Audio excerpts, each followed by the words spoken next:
Hello students, my self मेघना miss.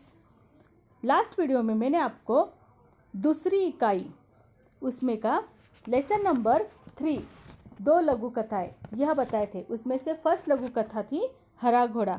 अब उसी लघु कथा में से सेकंड लघु कथा है सेठ का चित्र। यहाँ पे हम देखने वाले हैं कि एक सेठ रहता है, वो किस तरह से चित्रकार को धोखा देता है और उसकी धोखेदारी किस तरह से पकड़ी जाती है।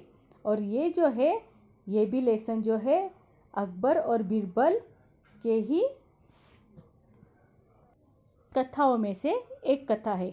तो देखते हैं।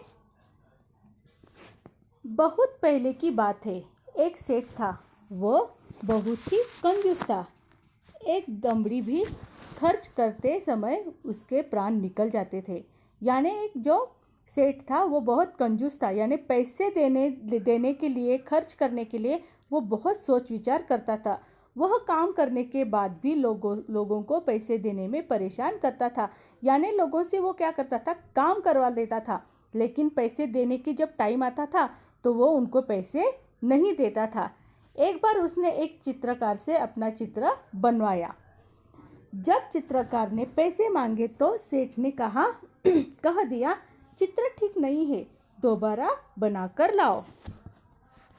चित्रकार ने कई बार चित्र बनाए, लेकिन वह कंजूस सेठ हर बार कह देता कि चित्र ठीक नहीं है। वो क्या करता था, उसने एक चित्रकार को बुलाया था खुद का चित्र निकालने के लिए। लेकिन वो जो सेठ था वो बहुत कंजूस था।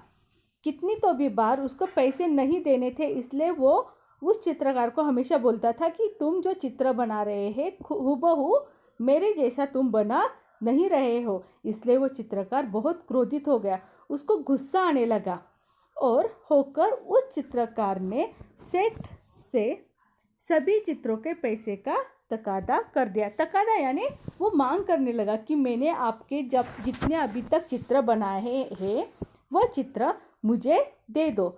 धूर्त सेठ बोला, कैसे पैसे, जब मेरा चित्र ठीक से बना नहीं है, नहीं तो मैं पैसे किस बात के दूँ। सेठ बोला कि तुमने मेरा चित्र हूबहू मेरे जैसे बनाया नहीं है, इसलिए मैं तुम्हें पैसे नहीं दे सकता हूँ। बेचारा चित्रकार अपने घर लौट आया। परेशानी का कारण पूछने पर उसने अपनी पत्नी को सारी बातें बताई। चित्रकार की पत्नी बहुत बुद्धिमानी थी।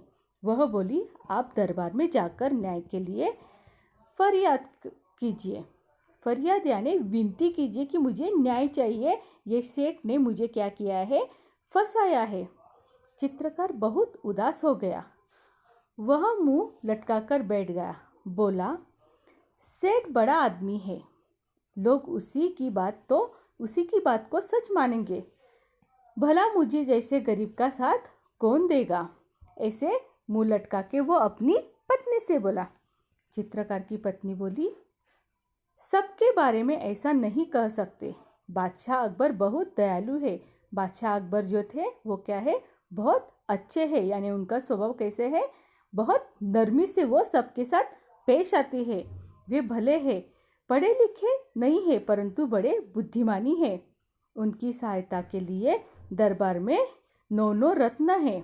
आप वहाँ जाइए, आपको न्याय जरूर मिलेगा। ये किसने बोला था, जो चित्रकार थी उसकी बीवी ने। दूसरे दिन चित्रकार बादशाह अकबर के दरबार में गया और पूरा किस्सा सुना दिया। बादशाह अकबर ने चित्रों को लेकर सेठ को दरबार में बुलाया।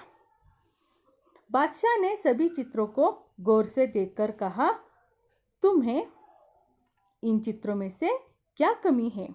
ये किसने पूछा था, बादशाह अकबर ने। किसको, वो जो सेठ था उसे। तो सेठ यहाँ पे बोलता है, हुजूर इनमें से एक भी चित्र हूबहू मेरे चेहरे जैसा नहीं है। ऐसा सवाल बादशाह अकबर ने पूछा कि तुम्हारे चित्र में क्या कमी है, तो यहाँ पे वो सेठ बोलता है कि मेरा चित्र हूबहू नहीं निकला है।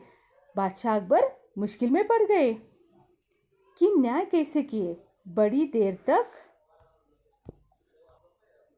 करते रहे।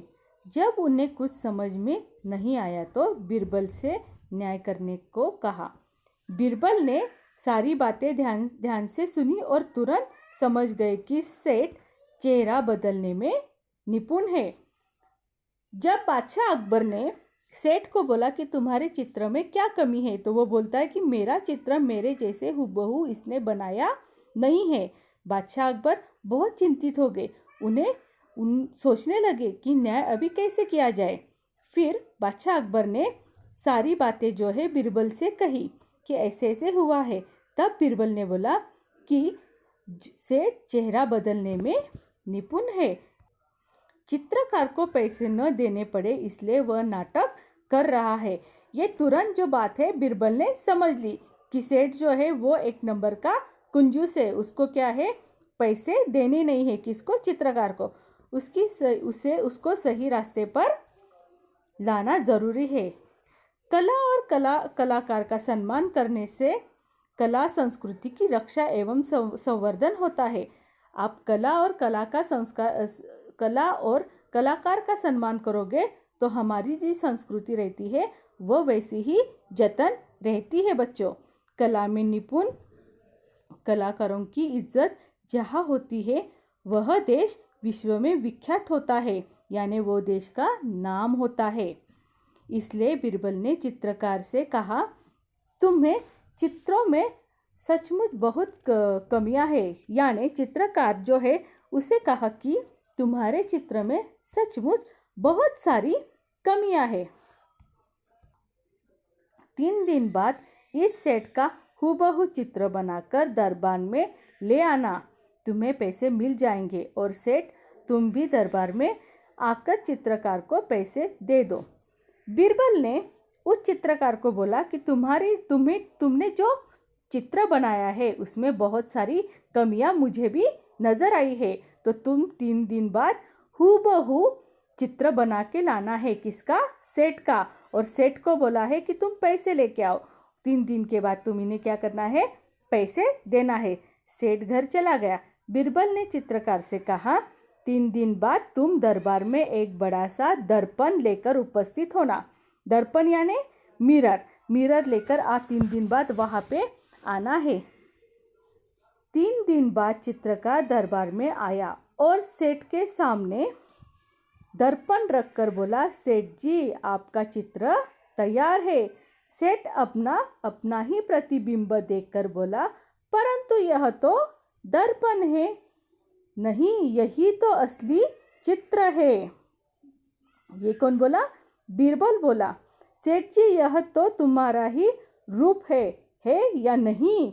ये बीरबल ने सीधा उसके मुंह पे एक तमाचा ही मारा था। जो अपना सेठ का चित्र उसने किसमें अपने प्रतिबिंब यानी मिरर में मीन्स दर्पण में सेठ अपनी चालाकी पकड़े जाने पर बहुत लज्जित हुआ, यानी उसको बहुत शर्म आई। यानी बीरबल ने उसको पकड़ लिया था। सेठ को ऐसा लगा कि अपनी जो चालाकी थी, जो पैसे हमें नहीं देने थे, वहाँ पे बीरबल ने हमें पकड़ लिया है। उसने चित्रकार को उसका मेहनताना यानी उसने जितने भी चित्र बनाए थे सेठ के, उसका जितने पैसे हो रहे थे वो उसने उस चित्रकार को दे दिए। चित्रकार सभी को धन्यवाद देकर चला गया। बीरबल के न्याय से बादशाह अकबर बहुत खुश हो गया। बादशाह अकबर की प्रत्येक समस्या का समाधान बीरबल अपनी बुद्धिमानी से फटाफट कर देते थे। यहाँ भी बीरबल ने दूध का दूध और पानी का पानी कर दिखाया था। यानी जब बादशाह अकबर को समझ में नहीं आया कि न्याय कैसे किया जाए, तब बच्चों बादशाह अकबर ने वह समस्या बीरबल के पास रखी और बीरबल को बोला था कि इस समस्या का हल तुम ही ढूंढो। और ये सब करने के बाद बीरबल ने उस जो सेठ थे उनके सामने दर्पण रख दिया और बोले कि ये देखो तुम्हारा हूबहू चित्र यहाँ पे बना है। और ये सब देखने के बाद सेठ को लज्जा आई और उसने तुरंत ही क्या किया था, उसको पैसे मेहनताना दे दिया था। किसको? चित्रकार को। इस तरह से ये कहानी है। पसंद आ गई? Okay, bye bye.